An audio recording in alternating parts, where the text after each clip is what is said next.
In this video, we'll talk about muscle pumping diet. High protein diets such as Zone, Atkins, and Sugar Busters have come and gone for decades, their popularity rising and falling like waves in the ocean. While high protein diets do usually lead to weight loss, they may be unbalanced meal plans that sometimes restrict entire food groups and fail to meet humans' essential needs for vitamins, minerals, and fiber.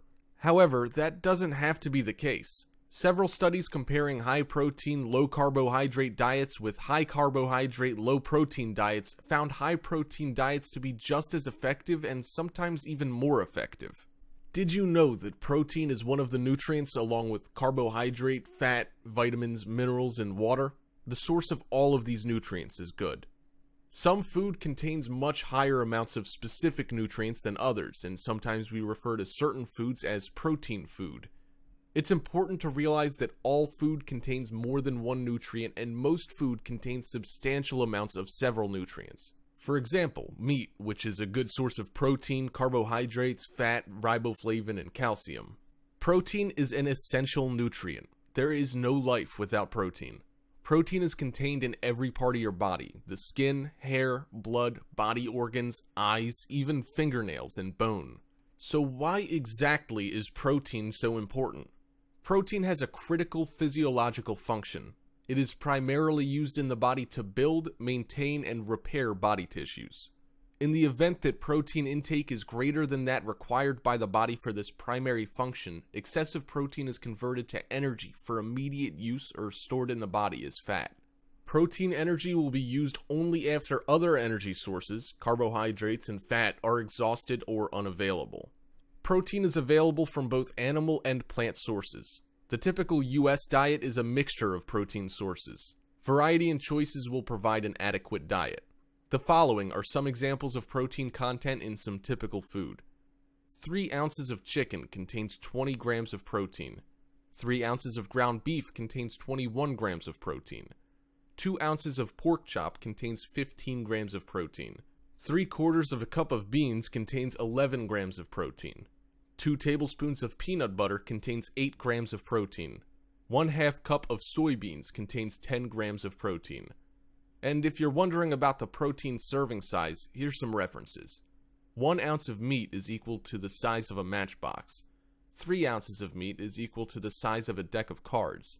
1 ounce of cheese is equal to the size of 4 dice or 1 slice. 2 tablespoons of nut butter is equal to the size of a ping pong ball. The amount of protein needed varies for different age groups, size, and growth stages. Even though an adult has achieved maximum growth, protein is required for maintaining body tissues. Periods of growth, including infancy, childhood, and pregnancy, increase the protein need to provide building materials.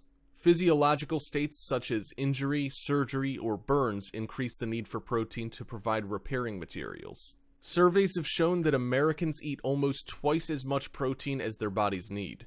This is probably because of ample supplies of high-quality protein and a preference for meat and other animal sources of protein. Food consumption surveys show an average protein intake of approximately 100 grams per day. About 70% of the protein is from animal products. The total protein intake supplies 12% of the total calories. Even with average intakes which are high, some segments of our population may have marginal protein intakes, including low-income, elderly, and pregnant and lactating women. In less developed countries, the protein deficiency disease kwashiorkor is seen in growing children. Now, let's talk about protein powder. It has become a popular protein source for people trying to improve athletic performance and build muscle mass. For people with cancer, they can provide necessary protein to their diet and help maintain muscle tissue during treatments when experiencing a lack of appetite for eating meats or other high-protein foods. Avoid protein powder that contains other ingredients such as creatine, vitamins, or minerals. While these may be high in protein, they tend to be low in calories, so adding higher calorie additions can be beneficial. Did you know that whey protein concentrate is very common and the most affordable form of whey protein? It does contain some lactose. Whey protein isolate is a more concentrated form of whey protein with little to no fat or lactose. It's an acceptable protein source for people on a lactose-restricted diet or with lactose intolerance. Hemp protein is a near-complete plant-based vegan protein that offers the inflammation-fighting power of omega-3 essential fatty acids and is high in fiber. Pea protein powder is a plant-based protein, vegan, and highly digestible. It has a fluffy texture. Soy protein powder comes in either soy protein isolate or soy protein concentrate. Compared to dairy-based protein powders, soy protein powders do not dissolve as well, may have a beany taste, and can cause gas for people sensitive to soy sugars. Furthermore, there are so many ways that you can add more protein into your diet. Cheese. Melt your cheese on sandwiches, breads, tortillas, hamburgers, hot dogs, other meats or fish, vegetables, eggs, or desserts such as stewed fruits or pies. Or you can grate it and add it to soups, sauces, casseroles, vegetable dishes, mashed potatoes, rice, noodles, or meatloaf. Cottage cheese or ricotta cheese. Mix with or use with fruits and vegetables. Add them to casseroles, spaghetti, noodles, and egg dishes such as omelets, scrambled eggs, and soufflés. Milk or soy milk. Use in beverages, cooking, hot cereals, soups, cocoas, and puddings in place of water. Dry milk powder. You can choose to add this to regular milk and milk drinks such as pasteurized eggnog and milkshakes, or use in casseroles, meatloaf, breads, muffins, sauces, or any milk-based dessert. Yogurt. Add yogurt to cereals, fruits, gelatin, and pies, or you can blend or whip with soft or cooked fruits. You can even sandwich ice cream or frozen yogurt between pound cake, cookies, or graham crackers. Eggs. Add chopped, hard-cooked eggs to salads and dressings, vegetables, casseroles, and meat salads. Add extra eggs or egg whites to quiches, pancakes, and French toast. Add extra egg whites to scrambled eggs and omelets. Egg whites are a great way to add more protein without saturated fat or cholesterol. Nuts, seeds, wheat germs, and oats. In fact, there are several ways to add them into your diet. You can sprinkle them on fruit, cereal, ice cream, yogurt, vegetables, salads, and toast as a crunchy topping. Or you can blend them with parsley, spinach, herbs, and cream for a noodle, pasta, or vegetable sauce. Meat and fish. Add chopped, cooked meat and fish to vegetables, salads, casseroles, soups, or sauces. You can use them in omelets, sandwich fillings, and chicken stuffing. We all know that a high-protein diet is good for muscle building. However, please do not take excessive protein. Excessive intake of protein will lead you to certain health risks. Some of the examples of health risks include ketosis, colorectal cancer, heart disease, and kidney disease.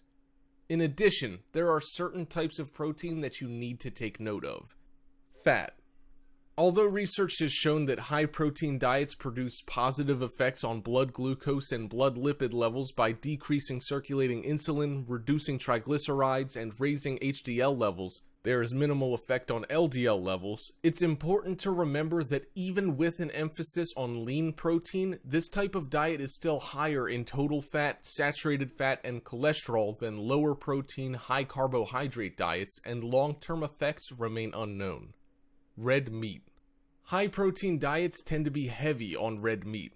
Even though data is inconclusive, high intakes of both red meat and processed meats, particularly if cooked at high temperatures, have been linked to an increased risk of diverticulitis in men. Calcium.